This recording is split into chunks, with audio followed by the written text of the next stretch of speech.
ছেলের art and ক্রাফটের দিন school থেকে বলেছিল যে মান্ডালা আর্ট করাবে, তো সেখানে বিশেষ ধরনের একটা পেনের দরকার। তো ওটা দিয়ে দিয়েছিল ছবিটা। ছেলে আর বাবা মিলে সন্ধেবেলা বেরিয়ে খুঁজে খুঁজে আর পায় না, পুরো সরসোনা ফেল, সরকারহাট গিয়ে ওখানেও পায়নি। তারপর হতাশ হয়ে বাড়ি ফিরল। এতই দেরি করেছে, আমি তো ভাবলাম মনে হয় বাংলাদেশ চলে গেছে বোধহয়। তো হতাশ হয়ে দেখি বাড়ি ফিরেছে, মন খুব খারাপ। তারপর আমি বললাম ব্লিঙ্কিট থেকেই তো সবাই অর্ডার করে, চল দেখি ব্লিঙ্কিটে অর্ডার করে।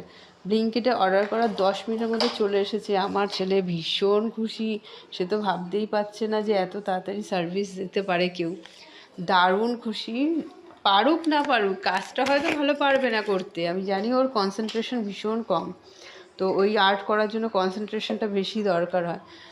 তো যেহেতু সবাই নিয়ে চেয়ে যাচ্ছে, ওর কাছে নেই, ওর মনটা একটু খারাপ হয়েছিল, কিন্তু পেয়ে ভীষণ খুশি। আমিও সেই ডেলিভারি বয়কে ভীষণ অনেকবার থ্যাঙ্কস জানালাম। খুব খুশি আমরা এটা পেয়ে, এত তাড়াতাড়ি। ও তো আশাই ছেড়ে দিয়েছিল যে পাবে না, ও নিয়ে যেতে পারবে না ক্রাফটের